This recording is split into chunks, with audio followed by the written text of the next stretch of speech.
On Saturday, March 11th, 1967, a single-engine Cessna set off from Portland bound for San Francisco on what was supposed to be a relatively short and routine flight. However, several hours into their flight, they encountered a freak storm that would cause the plane to crash on a literal mountainside. Miraculously, all of the occupants would survive the initial crash, but what they would go on to endure in the next few weeks would be one of the most prolonged and grueling ordeals in the history of the region. This was so much so that it would forever change the course of aviation. This is their horrifying story, and as always, viewer discretion is advised.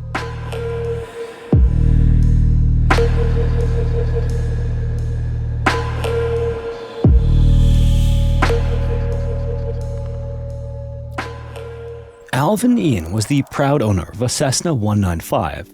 This is an older but actually quite elegant looking 4-seater model compared to today's more boxy Cessnas, but for Alvin the plane's real value wasn't in its looks, it was what was inside it and what it allowed him to do. Alvin had a blended family with his wife Phyllis, who brought her daughter Carla into the fold alongside Alvin's adult sons from a previous marriage. One of those sons, 32-year-old Alvin Jr., was scheduled for a layover in San Francisco, making it the perfect excuse for Alvin and his family to fly down and see him. Because after all, what's the point of owning a plane if you don't use it to spend time with family? Now, by 59, Alvin had already lived a full life. He started out as a lumberjack, mastering survival and hiking in the wilderness before becoming the owner of the Clifford Hotel in Portland. That business now supported his family, giving him the freedom to enjoy time with them and pursue his hobbies, one of which was flying. Accounts say he was very particular about his plane, insisting that he do the cleaning and much of the maintenance himself. Joining Alvin on this trip was 44-year-old Phyllis, who was a nursing graduate from Northwestern University, and 15-year-old Carla, who was less than thrilled about the flight. She would have much rather spent the weekend with her boyfriend, but Alvin Jr.'s busy schedule as a Delta Airlines pilot meant opportunities to see him were rare. So on Saturday, March 11th, 1967, they took off for San Francisco. Unfortunately, despite Alvin's experience as an outdoorsman and his reputation for being a careful pilot, the family survival kit was somehow left behind. Whether it was forgotten in the rush to meet Alvin Jr. or simply overlooked, it didn't seem like a big deal at the time. It was a short, familiar route Alvin had flown many times before. But it's hard to overstate how unlucky this would soon be realized to be. About halfway through the flight, Alvin made routine radio contact near Medford, Oregon, about 5 miles west of the city.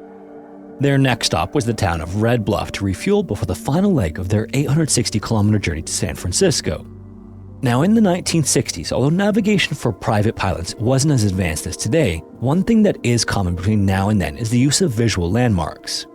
Even now, many pilots use highways, rivers, train tracks, and other landmarks as visual guides, just simple lines to follow.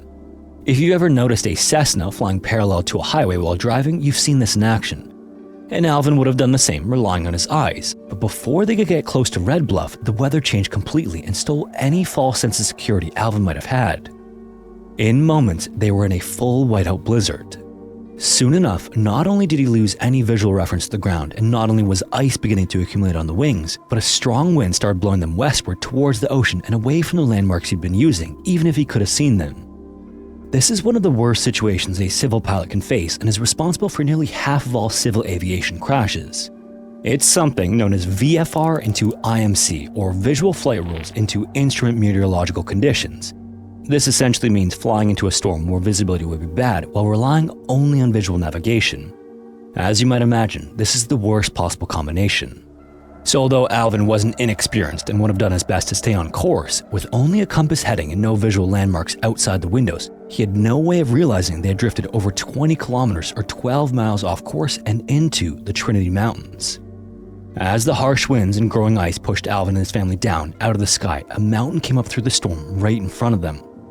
This left him with no choice but to make a hard surprise landing on a literal mountainside. This is something in which, in a vast majority of crashes, would have ended in the worst way possible for all involved. But instead, somehow miraculously, he managed to land the plane and everyone survived the impact. Thanks to some mix of skill and luck, Alvin proved he was far more than just a casual hobbyist. But in spite of their initial survival, their ordeal was just beginning. They were now alone with no idea where they were. As Alvin unbuckled himself from the pilot's seat and tried to gather his bearings, his first instincts may have been to check for the smell of leaking aviation fuel.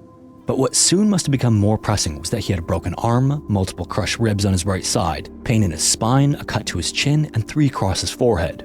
It must have hurt just to breathe, never mind crawl around inside a crashed plane, and Phyllis was even less mobile. She'd suffered a broken left wrist and left ankle in the crash, cuts to her right hand, and brain fog from a possible head injury, severely limiting her ability to move around or use her nursing skills to tend to the others. Maybe the only luck they had other than surviving the crash in the first place was that Carla, although badly bruised and shaken, was otherwise unharmed. As the only one among them without broken limbs, she was now invaluable to their survival. And between the three of them initially, Alvin must have thought they had what it took to survive. He knew how to live outdoors, his wife was a nurse, and their daughter was still able-bodied. He probably felt dumb for having left the survival kit, but otherwise they could do this. But as he reached for the plane's console and checked the systems, he discovered that both radios were broken in the crash. This meant that they couldn't call for help and the plane was in a bad state. It was turned over on its left side, the windows were smashed, and the door on top didn't close properly, letting in the cold winter winds. And without the survival kit, which included everything from emergency food to a hunting rifle and a flare gun, they needed help more than ever. Unfortunately though, given the circumstances, they would have to wait to be found on the side of a mountain in a blizzard by people who had no idea where to look. Hours later, when the plane didn't arrive at Red Bluff, a series of calls went out and soon escalated into a full-blown emergency effort with the Air Force, Civil Air Patrol, and Oregon Pilots Association. Meanwhile, as this effort began, the weather still wasn't cooperating with the searchers any more than the lost family. And beyond that, the rescuers had no idea where between Medford and Red Bluff the plane had gone down. That's a distance of 245 kilometers or 152 miles. And beyond just the distance, how much the plane might have been blown off course. If rescuers assumed the plane could have drifted just 20 kilometers off its intended path, that meant scouring a massive 4,900 square kilometers of wilderness. Expanding that radius to 30 kilometers increased the search area to a staggering 7,350 square kilometers, with most of it being dense forests, rugged mountains, deep lakes, and uninhabited terrain. And what was unknown to everyone at the time was that is exactly how far they'd have to look. The plane had crashed on the north face of Bully Choop Mountain, a full 30 kilometers west of Redding, which is one of the navigational points down to Red Bluff. And worse still, the side of the mountain was covered in trees, and minute by minute receiving more and more snowfall, making the plane even harder to see. Meanwhile, back on the mountainside itself, Phyllis woke up the next morning with frostbite already on her toes and the whole family in a miserable state. By then, they all must have known that though they survived, their weight would be grueling. All the family had to eat was about one picnic's worth of food. This included a few sandwiches, 3 jars of jelly, some lemon drops, 2 bags of M&Ms, some milk of magnesia tablets, and some vitamin pills. Obviously not exactly a feast, but it was something, and they smartly began rationing them immediately. They also hung up sheets and pieces of clothing to cover the broken windows, but it became a constant fight against the wind to keep them in place and maintain some kind of shelter. Back in San Francisco, it wasn't long before Alvin Jr. heard about the crash, given that he was expecting them. But unlike many people in his position, he was actually in a position to do something about it. Jr. then went up to Redding and volunteered for a search effort as soon as he could, joining them in flying search and rescue missions. This was actually something he had done previously during his time in the US Air Force, because truly, in some ironic twist of fate, the family seemed to have everything they needed to try and survive except for a working radio. And as the days passed, nothing got easier. The storm refused to leave, and while there were occasionally a few hours here and there, otherwise there was rarely even a full day of clear skies anywhere along the search. Instead, search flights needed to dance around the storm schedule, peeking through gaps and grounding again or shifting where they worked as new fronts came in.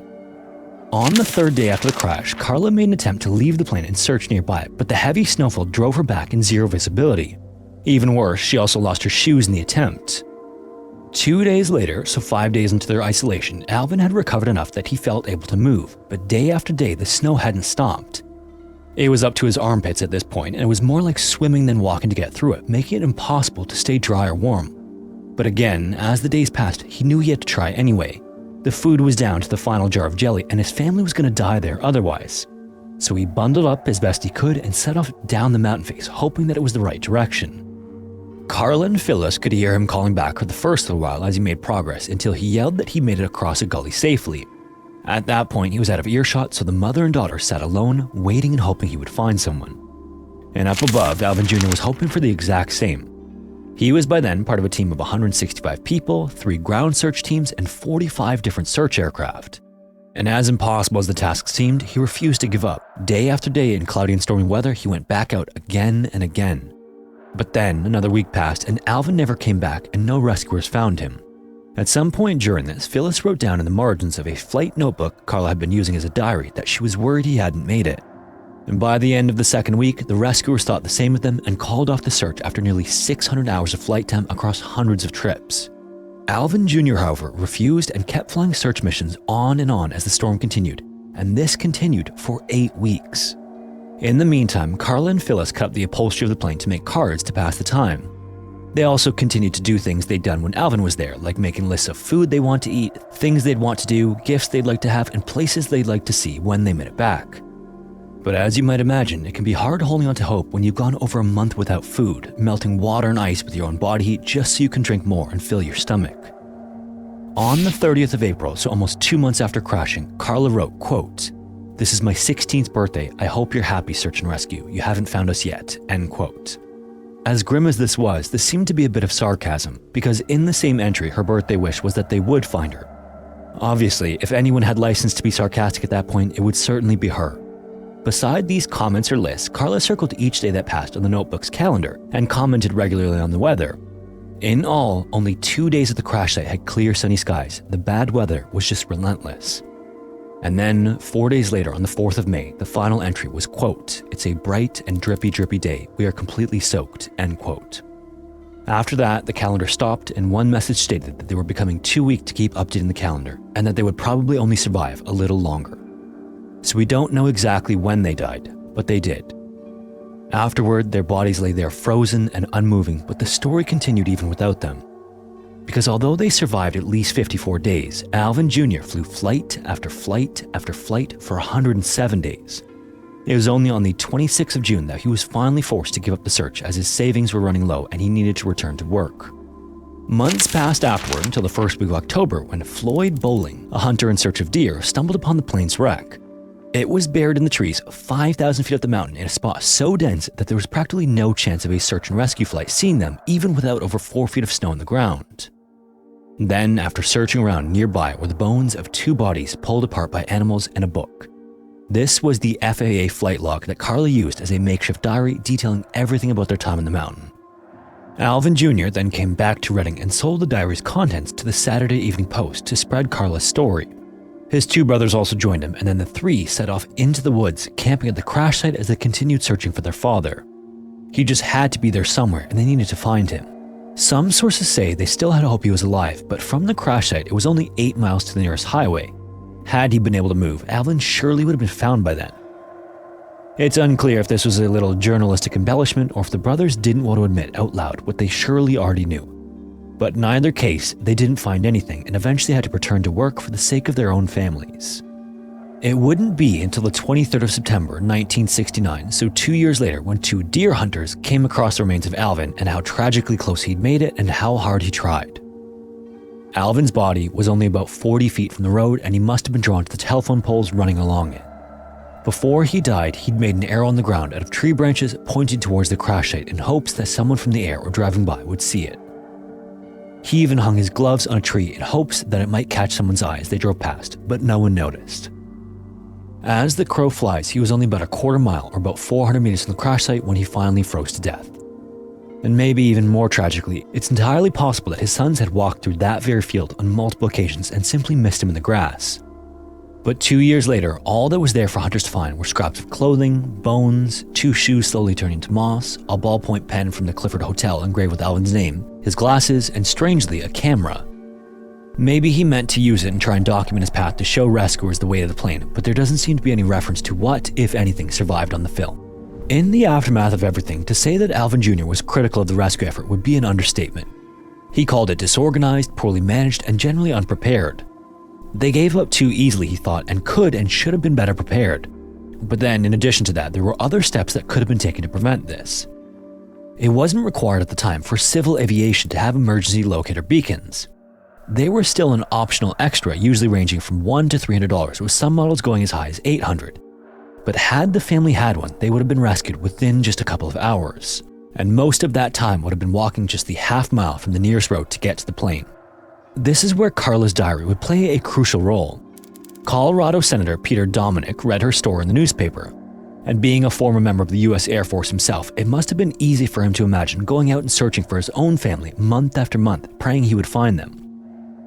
So with the help of some of his peers, including Senator Warren Magnuson of Washington State, he introduced something known as Carla's Law to make emergency locator transmitters mandatory in civil aviation, just as they were in commercial planes. Finally, in December of 1970, President Nixon signed Federal Aviation Requirement 91.207 into law, and 3 years later it would become mandatory for all civil aviation planes that wish to make use of government-funded airports to have emergency beacons on them. Carla's journal and the combined efforts of her family have since indirectly saved the lives of thousands of people who would otherwise not have received medical attention quickly enough or be found at all. Her tragic journal put a human face to a problem and helped it get fixed. We should all be so lucky. If you made it this far, thanks so much for watching. If you have a story suggestion, feel free to submit it to the form found in the description. Also, in case you weren't already aware, if you want to listen to the audio-only version of these videos, you can listen wherever you listen to podcasts. Also, if you want to support the channel, consider joining the Patreon or becoming a channel member here on YouTube. Anyways, thanks again, and hopefully I will see you in the next one.